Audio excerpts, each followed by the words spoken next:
If you guys are planning to take test in April, then this video is for you. Hey everyone, this is Karanveer. Welcome back to my channel IELTS तक. I hope you guys are good. आज की video में जो 10th अप्रैल को IELTS का exam होने जा रहा है उसकी प्रेडिक्शन बताने जा रहा हूँ, जो एकेडमिक प्लस जीटी है. उससे पहले हम बात करें कुछ क्वेश्चंस की, जो स्टूडेंट्स के कुछ डाउट्स हैं. सबसे बड़ा डाउट्स है कि क्या क्यू कार्ड्स अप्रैल में चेंज हो जाएंगे.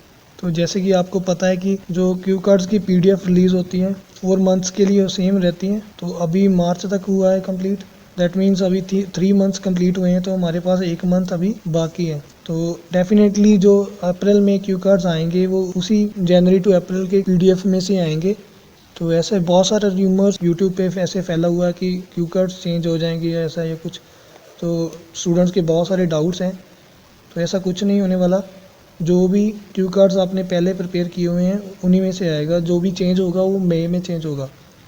तो कोई भी क्यू कार्ड इस नेक्स्ट मंथ में चेंज होने वाला नहीं है. सेम पुराने क्यू कार्ड्स आने वाले हैं. अगर फिर भी किसी को कोई क्यू कार्ड में प्रॉब्लम है तो मेरे को कमेंट बॉक्स में मेंशन कर दें, मैं उसके रिगार्डिंग वीडियो बना दूंगा. और ऑलरेडी मैंने काफ़ी क्यू कार्ड्स ऑलरेडी पोस्ट किए हुए हैं. आप मेरी प्लेलिस्ट में जाके क्यू कार्ड्स को देख सकते हो. और सेकंड क्वेश्चन है कि क्या आईएलटीएस का एग्ज़ाम अप्रैल में कैंसिल हो जाएगा कोविड की वजह से. तो टू बी वेरी ऑनेस्ट, अभी तक कोई भी गाइडलाइंस गवर्नमेंट की तरफ से आईएलटीएस के लिए पर्टिकुलरली नहीं आई है. तो ये भी एक र्यूमर है कि कैंसिल हो जाएगा. ठीक है, अभी इसमें 50-50 लेके चल सकते हो आप. कैंसिल हो भी सकता है, नहीं भी. लेकिन अभी तक कोई कैंसिलेशन की कोई भी गाइडलाइंस नहीं आई है. जब तक लॉकडाउन कंप्लीट नहीं लगता तब तक ये कैंसिलेशन नहीं हो सकती. लेकिन फिर भी आप थोड़ा सा केयरफुली इसको फिल करना अगर आपने एग्ज़ाम फिल करने हैं तो अब बात करें अपनी प्रेडिक्शन की. हाय गाइस, ये 10th अप्रैल को आईएलटीएस का एग्ज़ाम होने जा रहा है, उसकी प्रेडिक्शन बताने जा रहा हूँ. तो सबसे पहले बात करते हैं लिसनिंग की. लिसनिंग में पार्ट 1 में आपको फिल इन द ब्लैंक्स आ सकते हैं, like form completion. First part भी होगा, काफ़ी ईजी होगा. सेकंड पार्ट में आपको एमसीक्यूज़ या मैचअप्स आ सकते हैं. वो थोड़ा सा इजी टू मॉडरेट होगा, ध्यान रखना. थोड़ा सा फास्ट हो सकता है. थर्ड पार्ट लार्ज एमसीक्यूज़ होंगे बट होंगे इजी. और फोर्थ पार्ट में आपको फिल इन द ब्लैंक्स. इसमें जो ऑडियो होगी थोड़ी सी फास्ट चलेगी. सो बिल्कुल बी कॉशियस, आपको बिल्कुल ध्यान बनाकर चलना है. ओवरऑल आपकी लिसनिंग जो इजी होने वाली है, लेकिन फिर भी मैं बोल रहा हूँ पार्ट 2 और पार्ट 4 में आपको थोड़ा सा ध्यान रखना है. बात करें रीडिंग की, तो रीडिंग में पैसेज 1 में आपको येस नो नॉट गिवन और लिस्ट ऑफ द हेडिंग्स ऐसे क्वेश्चंस आ सकते हैं. ये पैसेज आपको थोड़ा सा इजी टू मॉडरेट होगा. मींस थोड़ा सा इजी होगा, थोड़ा सा मॉडरेट होगा. तो लिस्ट ऑफ द हेडिंग्स में थोड़ा सा आपको ट्विस्ट होगा, तो ध्यान रखना. पैसेज 2 में मैचअप्स आ सकते हैं, choose from the correct options आ सकता है.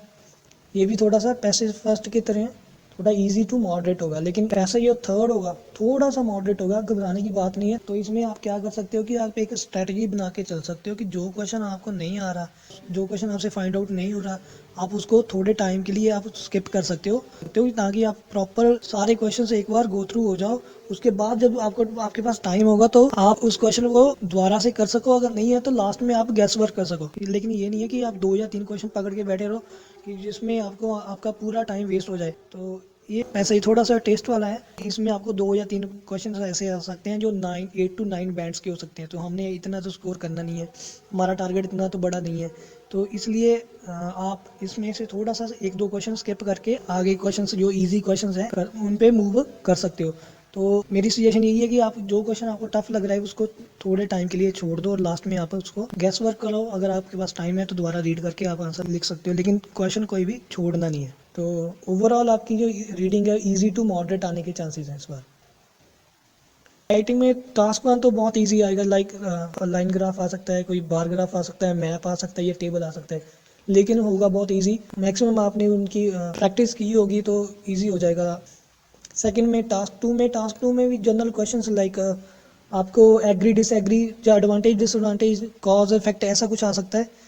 टॉपिक्स होंगे आपके हेल्थ, एजुकेशन, साइंस और सोसाइटी रिगार्डिंग. सो ये थोड़ा सा मॉडरेट होगा. आप तो सजेशन मेरी तरफ से यही है आपको कि पहले आप क्वेश्चन को थॉरोली रीड करें 2 और 3 टाइम्स. देन 5 to 6 मिनट्स आपको स्पेंड करने हैं प्लानिंग करने में. अगर आप प्लानिंग करोगे, आप लिखोगे पहले कि मैंने ये BP1 में ये लिखना है, BP2 में ये लिखना है. जब आप पैराग्राफ बनाओगे तो आपको इतनी दिक्कत नहीं होगी और टाइम भी पूरा प्रॉपर मैनेज होगा. ओवरऑल थोड़ा सा ट्विस्ट होगा इसमें, लेकिन अगर आप प्लानिंग के साथ चलोगे तो आप बहुत इजी कर लोगे। तो उसकी प्रेडिक्शन यही है कि इजी टू मॉडरेट आने के चांसेस हैं।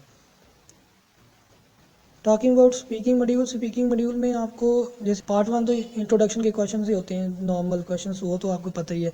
पार्ट 3 में थोड़ा सा ट्विस्ट होता है, लेकिन वो हमारे हाथ में नहीं है। अब अभी प्रिडिक्ट करना थोड़ा सा दिक्कत है, लेकिन जो ट्रेंडिंग में क्यू कार्ड्स चल रहे हैं हम उनकी प्रेडिक्शन दे सकते हैं। ये बार बार पूछे जा रहे हैं और इनकी लिस्ट है। Describe a part of city और a town you like to spend time in. I repeat, describe a part of city और a town you like to spend time in. Second is describe a prize you want to win. Describe a prize you want to win. Third is describe a famous person you are interested in. Describe a famous person you are interested in. Fourth one is describe a childhood toy you like the most. Childhood toy you like the most. Fifth one is describe a line from a song or a poem you remember. सो ये trending में जो भी Q card चल रहे हैं बहुत easy वाले cue cards हैं। अगर फिर भी आपको किसी भी स्टूडेंट को यहाँ पे दिक्कत आ रही है कि इनमें से आइडिया नहीं प्रॉपर मिल रहा या कोई अलग से आइडिया नहीं मिल रहा, सबके आइडियाज़ मैच कर रहे हैं बाकी स्टूडेंट्स के साथ, तो अगर आप यूनिक आइडियाज़ चाहते हो तो इस वीडियो के डिस्क्रिप्शन में मैं लिंक दूंगा, उसमें आप जाकर ये वीडियोज़ फाइंड आउट कर सकते हो और unique ideas for these cue cards you can frame that. Thanks for watching. Here are other 2 videos. You can watch them as well. And if you haven't yet subscribed my channel, please subscribe it and hit the bell icon for my upcoming videos and share these all videos among your friends.